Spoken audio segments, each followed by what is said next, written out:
बहू, स्वागत है तुम्हारा हमारे घर में। बहू, तुम दोनों अपनी नई देवरानी को यहाँ के तौर तरीके अच्छे से समझा देना और हमारी सारी परंपरा भी बताना।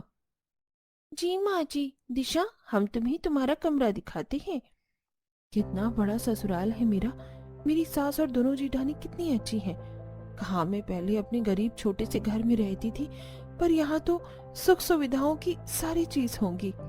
अब तो बस मेरी मौज है। आखिर मैं इतने बड़े घर की बहू जो बन गई हूँ। दिशा कुछ सपने लिए अपने ससुराल में आती है और अगली सुबह होते ही सुबह 4 बजे दिशा की जेठानी निशा और आरती उसके कमरे का दरवाजा पीटती हैं। और जब दिशा कमरे का दरवाजा खोलती है तो वो सुबह सुबह अपनी जेठानी को हैवी कपड़े और गहने में देखती है। आज तुम्हारी पहली रसोई है और हमारे घर में सब सुबह के 6 बजे तक नाश्ता कर लेते हैं। और हमारे घर की बहू ऐसे मैक्सी नहीं पहनती। दिन हो या रात, हर वक्त ऐसे हैवी कपड़े और गहने ही पहनना। अब जल्दी से तैयार हो जाओ। दिशा कपड़े लेकर अंदर जाती है और तैयार होकर बाहर आती है और अब भी निशा आरती उसके कमरे के बाहर ही खड़े होते हैं। आप दोनों मेरे कमरे के ही बाहर खड़ी थी? हाँ, क्योंकि हमारा घर बहुत बड़ा है। अगर हम चले जाते तो तुम्हें पता ही नहीं चलता रसोई कहाँ है। अब चलो, लेट हो रहा है और घूंघट भी कर लो। हमारे घर की परंपरा है कि बहू घूंघट में ही रहती है। दिशा अपनी जेठानी के साथ रसोई में जाती है और रसोई में जाते ही रसोई में मिट्टी का चूल्हा, बर्तन, सिलबट्टा और रसोई में फर्श न देखकर हैरान रह जाती है। हम इतने अमीर हैं, इतना बड़ा ससुराल है, फिर हमारी रसोई इतने पुराने जमाने की क्यों है? जमाना बदल गया है, लोगों ने नए तरीके अपना लिए, पर हमारी सास आज भी पुराने ख्यालात की है। हमारे घर में आज भी पुरानी परंपरा चलती आ रही है। अब जल्दी से पहले गोबर से जमीन लीप लो, उसके बाद मिट्टी से मिट्टी का चूल्हा लीप लेना, जब तक मैं और आरती मक्खन और सिलबट्टे पर मसाला पीस रही हैं। क्या मक्खन निकालने के लिए और मसाला पीसने के लिए भी हमें पुराने तौर तरीकों के हिसाब से करना होगा? ये मैं कहाँ आकर फंस गई। करना तो पड़ेगा। पिछले 5 सालों से हम भी करते आ रहे हैं। जो चीज इतने दिनों से हम सह रहे थे, अब तुम्हें भी सहना पड़ेगा। माँ जी यहाँ आए उससे पहले काम पर लग जाओ। न चाहते हुए भी दिशा को अपनी पहली रसोई के लिए सबसे पहले मिट्टी के चूल्हे को लीपना पड़ता है। उसके बाद वो गोबर से पूरी रसोई की जमीन को लीपती है। साथ ही वो कुछ पुराने जमाने की मिट्टी के बर्तन में खाना मिट्टी के चूल्हे पर खाना बनाती है। कितना धुआं हो रहा है। मैंने तो अपने मायके में बस एक दिन मिट्टी के चूल्हे पर खाना बनाया था। हम गरीब थे, पर हमारे घर में भी गैस सिलेंडर था। तुम तो गरीब घर से हो, पर हम तो अमीर घर से हैं। पर फिर भी देखो, हमें यहाँ आकर ये सब करना पड़ रहा है। इतने भारी कपड़े और इतने सारे गहने पहन के मुझसे काम नहीं हो पा रहा। पर आज मेरी पहली रसोई है, पहली रसोई तो करनी ही पड़ेगी। भारी कपड़े, खाने पहने रहने की वजह से दिशा को खाना बनाने में काफी तकलीफ होती है। कुछ देर में खाना बनाकर सभी घर वालों के लिए नाश्ता परोसती है। दीदी, सब आ गए हैं, हम भी साथ में बैठ जाते हैं, सब साथ में ही खा लेंगे। भाभी, आप दोनों ने अपनी प्यारी देवरानी को बताया नहीं क्या कि बहू यहाँ सबके खाने के बाद खाती है? काजल, छोटी बहू पर क्यों नाराज हो रही हो? कुछ संस्कार तो मायके में माता पिता को भी देने चाहिए था ना। बहू हमारे खाने के बाद ही तुम खाओगी और तुम दोनों अलग थाली में नहीं खाओगी। तुम्हारे पति जिसमें खा रहे हैं उसी में खाना होगा। मुझे अब से अपने पति का झूठा खाना पड़ेगा। झूठा खाने से तो मेरे मुंह में छाले हो जाते हैं। ससुराल आते ही अपनी ससुराल की पुरानी परंपराओं को देखकर दिशा काफी परेशान हो जाती है। सभी के खाना खाने के बाद तीनों बहुएं अपने पति का छोड़ा हुआ खाना खाने के लिए बैठती हैं। अरे, इतना मुंह क्यों बना रही हो? देवर जी ने तो खाना छोड़ा है, खा लो। एक दिन 2 दिन अच्छा नहीं लगेगा, फिर धीरे धीरे आदत हो जाएगी। हमारी तरह जल्दी खा लो। उसके बाद हमें मिट्टी के बर्तन में दही जमानी है, मक्खन भर के रखना है और अचार भी बनाना है। पर अचार तो बाहर से ला सकते हैं।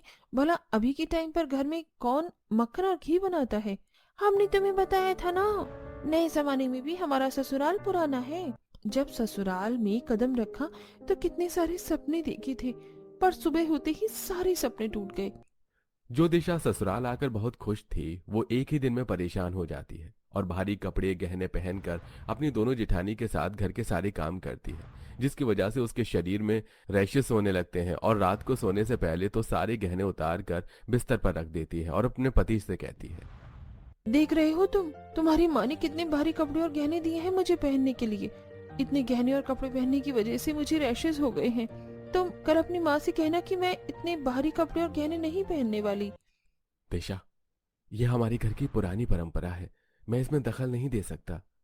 तुम मेरी पति हो, अगर तुम नहीं समझोगे तो कौन समझेगा। मैं तुम्हारी परेशानी समझ सकता हूँ, पर मैं क्या करूँ, मैं भी मजबूर हूँ। सूरज भी अपनी बीवी की मदद करने से मना कर देता है। इसी तरह कुछ दिन बीत जाते हैं और दिशा अपनी दोनों जेठानी की तरह सुबह 4 बजे उठती है और सबसे पहले रसोई की लिपाई करते सिलबट्टा पर मसाला पीसती है। हाथों से मक्खन, मलाई और घी बनाती और मिट्टी के चूल्हे पर खाना बनाती और सबको खाना खिलाकर सबसे आखिरी में खाना खाती। यहाँ तक कि वो घूंघट में ही सबके सामने रहती है और घर का पूरा काम करती है। ऐसे ही एक दिन। काजल, ये तुमने कैसे कपड़े पहने हैं? तुम जानती हो ना, हमारे घर की औरतें ऐसे कपड़े नहीं पहनती। भाभी, मैंने जिम ज्वाइन किया है और भारी कपड़े पहनकर घर में रहना, घूंघट करना, गहने पहनना, मर्दों के खाने के बाद खाना खाना, घर में लहसुन प्याज ना खाना, ये सारी परंपरा घर की बहू के लिए है, बेटी के लिए नहीं। बिल्कुल सही कहा मेरी बेटी ने। अब मेरी बेटी का रास्ता छोड़ो ताकि वो जिम के लिए जा सके। वाह रे, इनके घर की पुरानी परंपरा, बहू के लिए कुछ और बेटी के लिए कुछ, और माँ जी की परंपराएं तो समय के अनुसार बदल रही हैं। बहू और बेटी में इतना भेदभाव दिशा को बहुत गुस्सा आता है और वो चाह कर भी कुछ नहीं कर पाती। समय गुजरता है और एक दिन आरती, निशा, दिशा देखती हैं कि काजल मॉडर्न ड्रेस पहनकर अपने कुछ लड़के फ्रेंड्स के साथ बाहर पार्टी करने गई है। दिशा भी डरते हुए अपने सास ससुर से कहती है, अगर ननद जी ऐसे मॉडल कपड़े पहनकर बाहर जा सकती हैं, तो क्या हम घर में हल्के कपड़े नहीं पहन सकते? बिना गहनों के, इन गहनों की वजह से मुझे खुजली होती है। देखिए मेरे हाथों में कितने दाने निकल गए हैं। मुझे तो लगता है अब मेरे डॉक्टर के पास जाना बहुत जरूरी हो गया है। राम राम राम, हे प्रभु, कैसी बेअकल बहू दे दी मुझे। शांति, तुम ही समझाओ इसे, कुछ ऐसे ससुर के सामने हाथ नहीं दिखाते। बहू, ये क्या किया? तुझे मैंने इतने भारी कपड़े, गहने और घूंघट इसीलिए करवाया ताकि तू खुद अपने हाथ खोलकर अपने ससुर को दिखा सके। माँ जी गुस्सा मत कीजिए, देवरानी जी अभी नादान है, हम धीरे धीरे उन्हें सब सिखा देंगे। निशा और आरती शांति के डांट से दिशा को बचा लेती हैं। इसी तरह कुछ दिन बीत जाते हैं और एक दिन जब काजल को घर का खाना पसंद नहीं आता तो वो बाहर से खाना ऑर्डर करती है। माँ, पापा, आज मेरा घर का खाना खाने का दिल नहीं कर रहा है, क्यों ना मैं हम सबके लिए बाहर से खाना ऑर्डर करूँ? अच्छा आइडिया है, वैसे भी काफी दिन हो गए घर में कुछ बाहर का नहीं आया। चलो अच्छी बात है, आज मुझे सिलबट्टे पर मसाला पीसकर मिट्टी के चूल्हे पर धुएं से परेशान होकर इन सब के लिए खाना नहीं बनाना पड़ेगा और बाहर का खाना भी खाने को मिल जाएगा। ठीक है, आप सब बाहर का खाना मंगवा लीजिए, हम तीनों सिर्फ अपने लिए खाना बना लेते हैं। दीदी, बाहर से तो खाना आ रहा है ना, फिर हम अपने लिए अलग से खाना क्यों बनाएं? क्योंकि इस घर की बहू को बाहर का खाना खाना अलाउड नहीं है। कितनी घटिया परंपरा है इस घर की। पर माँ जी, हमारे घर में तो कोई लहसुन प्याज ही नहीं खाता और बाहर के खाने में तो लहसुन प्याज डलता है। बहू, मेरी बेटी का बाहर का खाने का मन कर रहा है। अब मैं अपनी बेटी का मन को तो नहीं मार सकती ना। कल को उसकी शादी हो जाएगी, पता नहीं कैसे ससुराल मिलेगा उसको। इसलिए उसे जो खाना है खाने दे और तू सवाल जवाब करना बंद कर और जाकर अपना काम कर। मुंह बनाकर दिशा अपनी दोनों जेठानी के साथ रसोई में जाती है, जहां वो लोग फिर से रसोई को अच्छे से साफ सफाई करते हैं और बेचारी दिशा सिलबट्टे पर मसाला पीसती है और मिट्टी के चूल्हे पर अपनी दोनों जेठानियों के साथ खाना बनाती है। इस घर में बहू के साथ तो नाइंसाफी हो रही है। मैं सूरज से बात करूंगी। कोई फायदा नहीं है बात करने का, हमारे पति भी अपनी माँ के खिलाफ नहीं जाते। ऐसे अमीर घर में शादी करने से अच्छा हम किसी गरीब घर की बहू बनती। तीनों देवरानी जेठानी इस नए दौर में अपने ससुराल की पुरानी परंपराओं को निभाती हैं। समय यूं ही बीतता है और बहुत जल्द काजल को देखने लड़के वाले आते हैं। बहू, तुम तीनों मेहमानों के सामने मत आना और जब मैं कहूँ तब घूंघट में खाना लेकर आना। अब जाओ, जाकर रसोई में काम करो। माँ जी, आपने कहा था कि आप दिशा के लिए दवाई मंगवा देंगी, उसे दवाई दे दीजिए, उसके शरीर में दाने बढ़ते जा रहे हैं। इस वक्त घर में मेहमान आ रहे हैं, बहू को बोलो एक दिन और बर्दाश्त करे। आशा बार बार बोलने पर भी अपनी बहू का दुख नहीं समझती और वो तीनों भरी गर्मी, भारी कपड़े पहने और घूंघट में पूरा दिन रसोई में बस काम करती हैं। कुछ ही देर में लड़के वाले रिश्ता पक्का करके चले जाते हैं और बहुत जल्द काजल की शादी हो जाती है। दीदी, अब आएगा मजा जब हमारी ननद भी अपने ससुराल में भारी कपड़े, गहने और घूंघट में रहेगी। मुझे नहीं लगता दिशा तुमने देखा ना, शादी में बस हम 3 ही देवरानी जिठानी इतने भारी कपड़े, गहने और घूंघट में थी। हमने शादी एंजॉय भी नहीं करी, पर काजल के ससुराल वाले कितने मॉडर्न कपड़े पहन कर आए थे। काजल के जाने से तीनों देवरानी जिठानी काफी खुश होती हैं, क्योंकि वो चाहती थी कि काजल के साथ भी वैसे ही हो जो ये तीनों बर्दाश्त कर रही हैं। पर काजल अपने ससुराल में भी काफी खुश होती है। इसी तरह कुछ दिन बीत जाते हैं और काजल अपने पति के साथ अपने मायके आई है। आइए दामाद जी, बैठिए। बहू जरा मेरे दामाद के लिए कुल्हड़ वाली चाय तो लेकर आना। सुनो शांति, जरा अंदर जाकर तीनों बहू को समझा दो दामाद जी के सामने ना आए, और आए भी तो दूर ही रहे, और घर में उन्हीं के पसंद का खाना भी बनवाना। अजी आप चिंता मत कीजिए, मैंने तीनों बहू को पहले से ही समझा दिया है। बड़ी बहू तो तवेला गई है दूध लेने। माँ, काजल ने मुझे बताया आप लोग लहसुन प्याज भी नहीं खाते, इसलिए मैं यहाँ 1 घंटे भी नहीं रुक सकता, क्योंकि मुझे तो रात को नॉनवेज खाने की आदत है। आप फिक्र मत कीजिए दामाद जी, हम लोग नॉनवेज नहीं खाते तो क्या हुआ, आप अपने कमरे में नॉनवेज खा लेना, हम बाहर से मंगवा देंगे। अपनी बेटी दामाद को खुश करने के लिए विनोद घर में नॉनवेज लाने की परमिशन दे देता है। ये देख सभी हैरान हो जाते हैं। कुछ ही देर में दिवाकर नाक बंद करके अपने जीजा के लिए नॉनवेज लाता है, जिसे काजल का पति अपने कमरे में ही खाता है और अगले दिन जाने की आज्ञा लेता है। यहाँ आकर बहुत अच्छा लगा, आप लोगों ने बहुत ख्याल रखा मेरा। अब 1 महीने के लिए काजल को छोड़कर जा रहा हूँ, मेरी बीवी का ख्याल रखिएगा। हाँ हाँ जीजा जी, आपकी बीवी हमारी भी बहन है, फिक्र मत कीजिए। अरे दीदी, हमने तो सोचा था शादी के बाद इससे हमारा पीछा छूटेगा, पर ये तो 1 महीने और यहीं रहेगी। अब तो हमें कोई तिगड़म लगाना ही पड़ेगा। काजल के यहाँ रुकने से तीनों बहू काफी परेशान हो जाती हैं। वे तीनों आपस में बात कर ही रही होती हैं, तभी शांति अपनी बहू से कहती है, मेरा पूरा घर अशुद्ध हो गया। बहू तुम तीनों मिलकर आज ही पूरा घर अच्छे से साफ करो। गंगा जल से रसोई और सारे कमरे को शुद्ध करो, और सारे बर्तन, कपड़े, तकिया, बिस्तर सब अच्छे से साफ करना। पर माँ जी, नंदोई जी ने तो सिर्फ कमरे में नॉनवेज खाया था, हम क्या सिर्फ एक कमरा ही साफ कर दें? भाभी, इतनी कामचोरी अच्छी नहीं, माँ ने जो कहा है उस पर ध्यान दो। शांति के कहने पर बेचारी तीनों बहुएं काम पर लग जाती हैं। सबसे पहले वो घर के सारे सामानों को एक एक करके धोती हैं, फिर हाथों से तकिया, कवर, चादर, सारे कपड़े घर में रखाकर एक सामान अच्छे से साफ करती हैं। इसके बाद घर की दीवारों को चमकाती हैं, फिर तीनों बहू मिलकर पूरे घर की सफाई करती हैं। ये सब देख उनके पतियों को बहुत बुरा लगता है। हम कितने लाचार पति हैं, हम तुम्हारे लिए कुछ नहीं कर पा रहे। अगर आप तीनों हमारा साथ दे तो बहुत कुछ कर सकते हैं, पर दिशा, हमारे पति क्या ही कर सकते हैं? दीदी, मेरी माँ ने मुझे एक घरेलू नुस्खा बताया था। हल्दी और चंदन का लेप लगाने से मेरे रैशेस की प्रॉब्लम कम हो गई है, पर मैं इसी का फायदा उठाऊंगी और माँ जी से झूठ बोलूंगी कि तुम मुझे हॉस्पिटल के बहाने मेरे मायके ले जाना, और दीदी, आपकी नानी बहुत बूढ़ी है, यही सही समय है उनको अस्पताल भेजने का। और आरती दीदी, आप अपना पैर तोड़ लीजिए, सिर्फ घर वालों की नजरों में। दिशा का आइडिया सभी को पसंद आता है और आरती अपनी सास से कहती है, माँ जी, मेरी नानी बहुत बीमार है, उनकी आखिरी इच्छा है मुझसे मिलना। मुझे कुछ दिनों के लिए मेरी नानी के पास जाने दीजिए। माँ, जाने दो, घर में 2 और भाभी है तो। कोई बात नहीं बहू, मैं सुमित से कहूंगा, वो तुम्हें छोड़ आएगा। आरती झूठ बोलकर कुछ दिनों के लिए अपने मायके चली जाती है, और उसके जाते ही अगले दिन जानबूझकर निशा जीने से गिरने का नाटक करती है। मेरा पैर, इस घूंघट की वजह से मैं सही से सीढ़ियां नहीं देख पाई और गिर गई। हाँ, लगता है माँ जी, मेरा पैर टूट गया है। माँ, निशा को अस्पताल ले जाना बहुत जरूरी है, घर में दिशा है ना, वो सब संभाल लेगी। कुछ ही देर में निशा पैरों की पट्टियां करके आ जाती है। ये देख शांति और काजल परेशान हो जाती हैं, और अगली सुबह होते ही वो लोग देखते हैं कि आज सुबह का नाश्ता नहीं बना। और जब वो लोग दिशा के कमरे में जाते हैं तो सूरज सबसे कहता है, पता नहीं माँ, भगवान क्या चाहता है, पर कल रात से दिशा ने आंखें नहीं खोली हैं। भारी कपड़े और गहने पहनने की वजह से उसके पूरे शरीर में रैशेस हो गए हैं। मुझे लगता है उसी की वजह से वो बीमार हो गई है। मुझे परमिशन दीजिए, मैं अपनी बीवी को अस्पताल ले जाऊं, वरना वो मर जाएगी। नहीं नहीं बेटा, बहू को कुछ नहीं होना चाहिए, तू उसे अस्पताल ले जा। तीनों बहू के ऊपर एक साथ मुसीबत आ गई।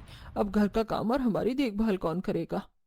तुम दोनों माँ बेटी हो तो, और वैसे भी 2-3 दिन की ही तो बात है। देखो मुझे बहुत भूख लग रही है, आप जाकर नाश्ता बना दो। विनोद के कहने पर शांति और काजल रसोई में जाती हैं, और पूरा रसोई बिखरा देख शांति काजल से कहती है, रसोई कितना बिखरा हुआ है। काजल, मैं मिट्टी से चूल्हा लीप रही हूँ, तू गोबर से रसोई लीप ले। माँ, मैं गोबर का हाथ नहीं लगाने वाली, ऐसे ही रसोई में झाड़ू लगा देते हैं और खाना बना लेते हैं। अच्छा ठीक है, मैं बाहर से लकड़ियाँ लेकर आ रही हूँ, तब तक तू सिलबट्टे पर मसाला पीस ले। क्या? मैं सिलबट्टे पर मसाला पीसूं?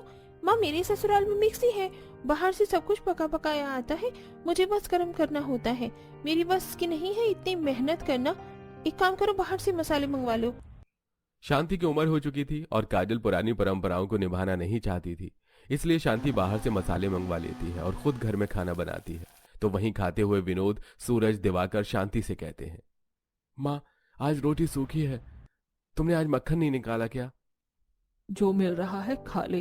तेरी माँ के शरीर में अब इतनी ताकत नहीं रही कि वो सुबह उठकर तबेला जाए, दूध लेकर आए, उसे गर्म करे, छाछ बनाए, मक्खन निकाले, घी दही मटके में जमाए। भैया, जो खाने को मिल रहा है ना, खा लो, वो भी नहीं मिलेगा? शांति और काजल की बात सुनकर सूरज और बाकी लोग चुपचाप खाना खाते हैं। इसी तरह कुछ दिन बीत जाते हैं और अब काजल को अपनी माँ के साथ पूरे घर का काम और रसोई को संभालना पड़ता है, जिससे काजल परेशान हो जाती है और एक दिन बाहर से खाना मंगवाती है। अरे शांति, मैंने तुम माँ बेटी से कितनी बार बोला है, खुद के लिए बाहर का खाना मंगवाया करो, मेरे लिए नहीं। मैं लहसुन प्याज वाला खाना नहीं खाता। सुनिए जी, मैं थक जाती हूँ घर के काम करके। आपकी बेटी को कुछ बोलो तो नाटक करती है, खाना न बनाना पड़े, इसलिए किसी ने बाहर से खाना मंगवाया है। काजल, 1 महीने के लिए तो आई है, क्या तू इतना भी नहीं कर सकती? माँ, पापा, मेरी नई नई शादी हुई है। मेरे कहने पर आपके दामाद मुझे यहाँ छोड़कर तो चले गए हैं, पर मेरा यहाँ ज्यादा दिन रुकना सही नहीं। लोग क्या कहेंगे? और रही खाने की बात, मैंने आज से पहले कभी भी रसोई में कदम नहीं रखा। वो तो शुक्र मनाओ जो बाहर का खाना आ रहा है। ये भी सही है, कम से कम आप लोगों को मैं खाने को तो दे रही हूँ। अरे बेटी, तू नाराज क्यों होती है? तू तो जानती है तेरी तीनों भाभी की हालत क्या है। कुछ दिन और रुक जाओ, जैसे ही तीनों बहुएं ठीक हो जाएंगी तुम चले जाना अपने ससुराल। पापा, वो तो भाभी है जो पता नहीं कैसे आज के जमाने में 100 साल पुरानी परंपरा झेल रही हैं। बेचारी मेरी भाभी भूखी रहती हैं, पर फिर भी घर के लोगों को खाना खिलाने के बाद खाना खाती हैं। गोबर से घर लीपती हैं, चूल्हा लीपती हैं, मिट्टी के बर्तनों में सामान रखती हैं, मिट्टी के चूल्हे पर खाना बनाती हैं। मेरे बस की नहीं है ये सब करना, अपनी बहू से ही करवाना। मैं तो चली अपने ससुराल, वहाँ तो सब कुछ इलेक्ट्रॉनिक है और नौकर चाकर भी हैं। यहाँ मैं नौकरानी की तरह काम करूं, इससे अच्छा है कि मैं अपने ससुराल में बैठकर आराम करूं। जा बेटी तू जा, बिल्कुल सही कह रही है तू। मैंने अपनी बहू के बारे में नहीं सोचा, शायद इसीलिए भगवान मुझे ये दिन दिखा रहा है। शांति को अपनी गलती का एहसास हो जाता है, तो वहीं काजल भी काम के डर से अपने ससुराल चली जाती है। अब अकेली शांति जब रसोई के लिए उपाय कर रही होती है तो विनोद शांति से कहता है, रहने दो, रसोई की लिपाई करने की जरूरत नहीं है। मैं रसोई में फर्श लगवाऊंगा, मिक्सी, सिलेंडर, फ्रिज और जरूरत की सारी चीजें लेकर आऊंगा, ताकि हमारी बहू को भी परेशानी ना हो और फिर कभी दोबारा ऐसे हालात हो तो हमें परेशानी ना हो। जब शांति और विनोद पर बात आती है तो वो लोग रसोई का नक्शा ही बदल देते हैं। कुछ दिनों बाद आरती अपने ससुराल आती है तो वहीं निशा भी अपने पैरों की पट्टी खोल लेती है और दिशा भी घर आती है और उनके आते ही शांति अपने हाथों से तीनों का घूंघट हटा देती है। तुम तीनों को अब इस घूंघट में रहने की जरूरत नहीं है और ये गहने भी उतार दो और वो कपड़े पहनो जिसमें तुम कंफर्टेबल हो। हाँ बहू, हैरान होने की जरूरत नहीं है। तुम्हारी गैर मौजूदगी में हम समझ में आया कि तुम तीनों पर क्या बीत रही है, इसलिए तुम तीनों के लिए एक सरप्राइज है। तुम तीनों रसोई में जाओ। तीनों बहू रसोई में जाती हैं और मॉड्यूलर किचन देखकर काफी खुश होती हैं। दीदी, कहीं मैं सपना तो नहीं देख रही? दिशा, ये सपना नहीं, हकीकत है। बहू, अब तुम्हें काम करने की कोई परेशानी नहीं होगी। हमने चिमनी भी लगा दी है, ना धुआं ना ही चौका, और मसाले पीसने के लिए मिक्सी है। और अब तुम्हें घर में मक्खन, घी, दही बनाने की जरूरत नहीं है। ये सब हम बाहर से मंगवाएंगे। थैंक यू सो मच माँ जी। आज मुझे लग रहा है कि मैं सच में अमीर घर की बहू हूँ। मुझे तो सारी